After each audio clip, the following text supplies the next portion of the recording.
E antes da gente continuar, por que que eu tenho aquela famosa pergunta mágica que eu adoro fazer? Por que que eu sou obrigado a controlar a temperatura disso aqui alta? Por que que eu não simplesmente arranco a termostática e trabalho ele frio o tempo inteiro? Qual que é o motivo principal disso? Antes de mais nada, eu tenho uma temperatura certa de trabalho, que eu dimensiono o motor, principalmente quando ele está em plena carga, para ter o tamanho das peças coerentes. Segundo, a gente acabou de ver na parte de lubrificação. Se o meu cilindro não estiver quente o suficiente, a hora que eu entrar com ar em combustível, o combustível vai bater na parede do cilindro, vai ficar líquido, vai ser raspado para o óleo e dá-lhe o óleo ficar degradado. Eu estrago o meu óleo. Então eu tenho que ter pelo menos acima de 60, 70 graus Celsius. E principalmente, princípio da termodinâmica, uma das leis da termodinâmica, para não entrar no curso de engenharia, mas quanto mais quente minha máquina térmica funcionar, mais eficiente ela é. Por quê? Na prática, se eu entro com uma chama de combustível aqui bem quente, extremamente, que nem a gente viu, 2000 graus, imagina comigo, quanto mais frio tiver o meu bloco, mais calor eu vou perder, que a primeira coisa é perder calor, depois vira movimento. Então, quanto mais frio eu tiver o meu bloco, mais energia eu perco em forma de calor.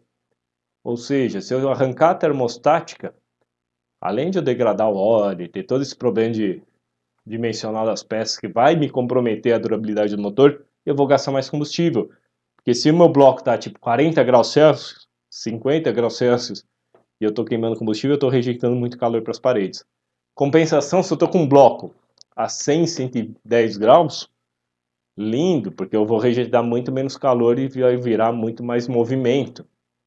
Tanto que a gente vai ver em detalhe mais ali na parte de turbo e etc. Motor Volkswagen, esses 3 cilindros, TSI, o que eles fizeram? Eu tenho um sistema de controle que eu não tenho apenas uma termostática, mas duas. Por quê? Uma para o bloco, outra para o cabeçote. O bloco eu quero o mais quente possível, porque a hora que queimar o combustível, quero menos rejeição de calor para cá, além de ter o óleo mais quente possível. Quanto mais quente, menos viscoso, menos eu gasto combustível. Contudo, se o cabeçote estiver muito quente, é onde eu tenho mais chance de ocorrer a detonação. A gente viu lá em ignição, vai bater pino. E aí eu sou obrigado a atrasar avanço e a eficiência do motor cai. Ou seja, o que eles fazem? Bloco 100 graus, cabeçote 80. Ou seja, o cabeçote está mais frio, menos chance de detonar, e esse cara aqui buscando mais eficiência. Óbvio que eu tenho que ter duas termostáticas, e não preciso falar que a temperatura de saída do radiador do líquido de arrefecimento tem que estar abaixo de 80 graus, para manter o cabeçote 80. Isso em condição normal de uso. E conforme vai mudando, essa temperatura vai subindo, ele tem um ventilador elétrico variável, e ele vai tentando buscar o controle dessa temperatura, principalmente no trânsito. Lógico, se eu tiver pezão no fundo, plena carga, vai chegar um ponto que essa temperatura vai subir. Se projeta, geralmente, até mais ou menos 120 graus Celsius. Por quê? Você pensa comigo, mas a água não evapora com 100 graus? Sim, ela não entra, sai do estado líquido para vapor a 100 graus.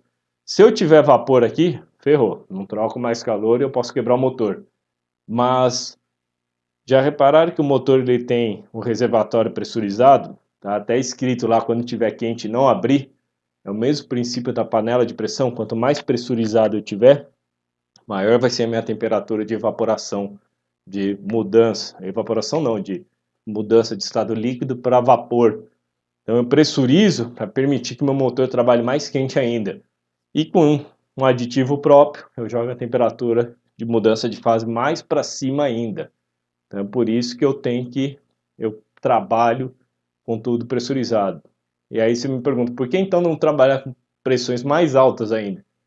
Porque aí eu começo a ter problema de mangueira dilatar e contrair, radiador dilatar e contrair, eu posso quebrar isso daí.